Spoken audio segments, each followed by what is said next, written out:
All right, welcome to the video, guys. Today, we're going through my lifting and running workout. So sometimes we overcomplicate how to mix running and lifting into a program, and a lot of people struggle with trying to fit both into their program. So today's workout is going to be the perfect example of how I'm combining lifting and running in my program. Now, I don't lift and I don't run every single day. So the way my program is working out right now, I'm running about 4 days a week and I'm lifting about 4 days a week. Today's example is where I'm doing my strength training and running on the same day within the same session. So we're gonna do some heavier deadlifts today, working on some strength, and then I'm also gonna be doing some repeats on the treadmill. So we're gonna get warm, about to finish up my FITGRIND pre-workout. If you guys have missed the last couple videos, we are starting a supplement line. So FITGRIND supplements will actually be releasing this Saturday. I'll leave the link to our website where you can sign up for the waitlist so you can be the first to know when FITGRIND subs drop officially. So when you're done watching this video, make sure you go down in the comment section, click on that link, and you can sign up for the waitlist.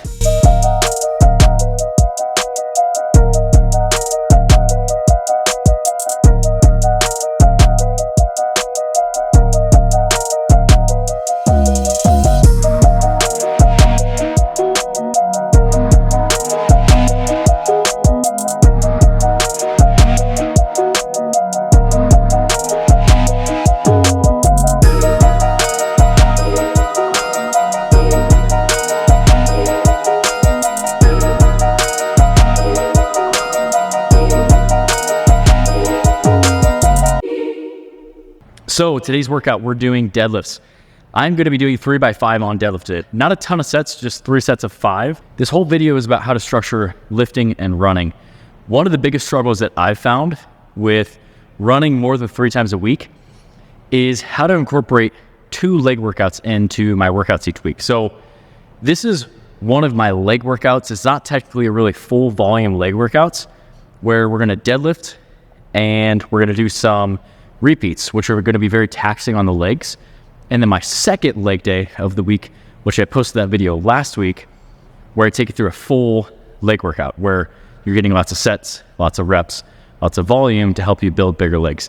For me, that's one of the biggest struggles is when you're running at least 15 to 20 miles each week, also incorporating heavy deadlifts, heavy squats, and 2 leg sessions has really been a struggle for me. So that's the best way that I've personally found for me to be able to hit legs twice a week, is to have this as one of my leg days where I'm deadlifting and running at higher intensities, and then have a separate leg day where I do more volume and reps. But 3x5 day, we're gonna check out 315, 365, 405. Let's get after it.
All right, so overall, deadlifts moved very, very well. I hit 315, 365, 405. One of the biggest tips that I can give you on a deadlift is you need to focus on taking your feet and pushing them into the ground as hard as you possibly can. If you can do that, you're going to develop stronger legs. You're gonna be using the right muscle groups. You're gonna put yourself at less chance of injury by hurting your back by pulling with your back. So really take your feet and imagine like you're just gonna push it in the ground as hard as possible, and you're pushing the ground away with your legs. If you can frame the deadlift around that mindset, your deadlift is gonna blow up, I can promise you that. So, wardrobe change now. So I was wearing the Metcons. These are actually a couple of years old. I typically just use these for leg day. Now we're gonna change into a pair of running shoes. So these bad boys have seen some good use. I will be starting my prep for my half marathon in April soon. I'm going to invest in a new pair of running shoes. I'm not sure if I'm gonna get the Brooks Glycerin that I have or go for a slightly lighter shoe. I do really like these. I like the cushion in them, but I do think I would like just a slightly lighter shoe for running. So I'll keep you updated as we go on. The running workout today, we're going to do 8 sets. That's right, 8 sets of 400-meter repeats. So the goal is to run all 8 of these at a pace of 145 or faster for 400 meters, which 145 is a 7:30 minute per mile pace, which isn't a crazy fast pace for me. So I am going to try and push those last couple sets, see if I can really throttle it closer to that 130. For my half marathon that I completed last October, I averaged a pace of 7:28.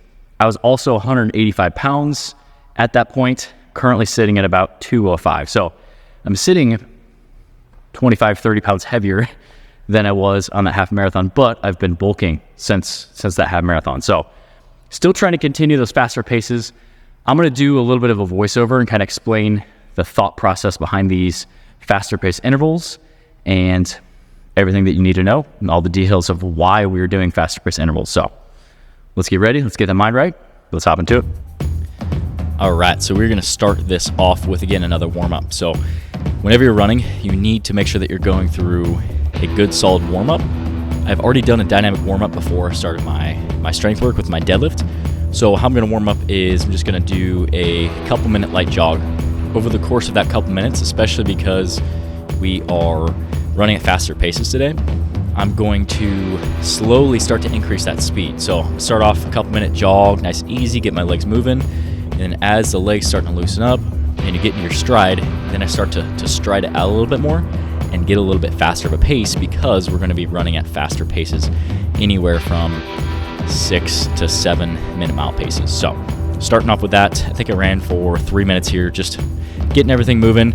You're also just going to be able to have a better workout because your heart rate's going to get up, you're going to bring it back down, and then it's not going to have to spike every single round. So after that, I was definitely warm and hopped into the first set. So what I want to go over in this voiceover is why we want to do some faster paced runs and some higher heart rate runs. So most of the time, most of your runs should be done at or below your max aerobic heart rate. So how you find that, you're going to take 180 minus your age, and that's going to give you a number. So for me, I'm 27 years old. I'm going to take 180 minus 27, so that's going to be 153. 80% of my runs, so 3 of the 4 runs I do each week, are done at a heart rate below or at 153 beats per minute. One workout, like the workout today, is done where it's higher heart rates, it's faster paces, and there's some benefits to that. And one of the main benefits of that is it's going to help improve your VO2 max. So when I talk about a VO2 max, I tell people that your VO2 max is your max volume of oxygen that your body can utilize. So I like to give the example of, if a bench press is if a 1 rep max on a bench press is the most amount of weight that you can lift, your VO2 max is like your heart's 1 rep max. So the higher the number, the more volume of oxygen that you can utilize, the better. And when we're doing more of these higher intensity runs, like repeats or interval workouts or fartlek intervals, what we're doing is we're teaching our body to spike the heart rate and then get that heart rate back down as fast as possible. So one of the biggest advantages of doing higher intensity runs is, like I said, it's going to improve your VO2 max. So I did 8 sets total on this. I stuck to a minute rest at each round, and that is really the trick. Is each round you're going to go into it a little bit more fatigued, but that's the whole point, is to provide that stimulus and fatigue your body. And by doing so, your body's going to acclimate to that. It's going to improve the amount of oxygen that it can utilize. You're going to have better heart rate recovery, meaning that it's going to take less time for your heart rate to come back down. So really stick to your rest. That minute rest is very, very quick, but it will improve, and it'll help you improve as a runner, and is something that is hard to do, but if you stay strict with it, you can definitely do it. So another huge benefit of running at higher paces is that it's going to help you get used to running at those faster paces, because as we run, We want to improve. It's the whole point behind running is improving your performance. And yes, there's also health benefits and physique benefits, but we want to get better in some way, shape, or form. And if we're always running at those slow and aerobic paces, that's great because you're building your aerobic base, but you're never going to get faster by doing so. So one of the workouts each week is always a higher intensity run. Now, especially as it's, we're in Nebraska and there's snow on the ground right now, a lot of times I'll do it on the treadmill. It's just easier to control. But as it gets nicer, I'll go to the track. You can even find a long stretch of either road or path or trail and try to keep it on more of a flat ground, but you can really start to run at these faster paces. And if you do it right, this is what it should look like at the end. You should feel fatigued, but that's the whole point, is to provide a stimulus to help improve your cardiovascular system, improve your efficiency, and really help you become a better runner. All right, made it through all 8 sets. On the very last set, I got 126, which was awesome.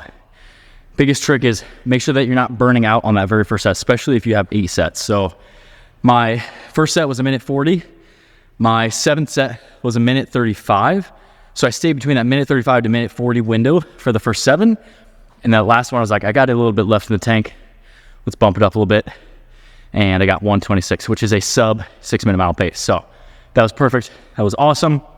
Definitely going to be able to adjust my paces up next time. So this is an example of how I'm mixing in strength and running together. Now, I'm in a more of a hybrid style right now, as I'm going to be phasing into my half marathon prep. So I'm strength training 4 days a week and I'm running 4 days a week. I'm only doing 1 high intensity day on the treadmill where I'm doing interval repeats, and that is today's workout. The other runs of the week are slow miles, working aerobically and really trying to build on that aerobic base. And the other strength training days are full of more volume, where I'm hitting 2 other upper body workouts and 1 other full lower body workout where I'm getting lots of sets, exercises, reps. So still trying to train to build muscle, build strength, improve body composition, but also mixing in running, as that running is going to ramp up leading into this half marathon prep. So if you have questions on how to mix running and strength training together, let me know in the comment section below. And while you're down there, make sure that you click on that link. It'll take you to our website where you can sign up for the waitlist, because our protein is dropping on Saturday. You'll get notified as soon as it's live. And we're doing a deal where if you buy 2 tubs of protein, you'll get a free FITGRIND shaker. So make sure you go check it out. Super excited to build out the FITGRIND line of supplements this year. So hope you guys enjoyed the video. Sorry for my sweaty face, and I will see you guys in the next one.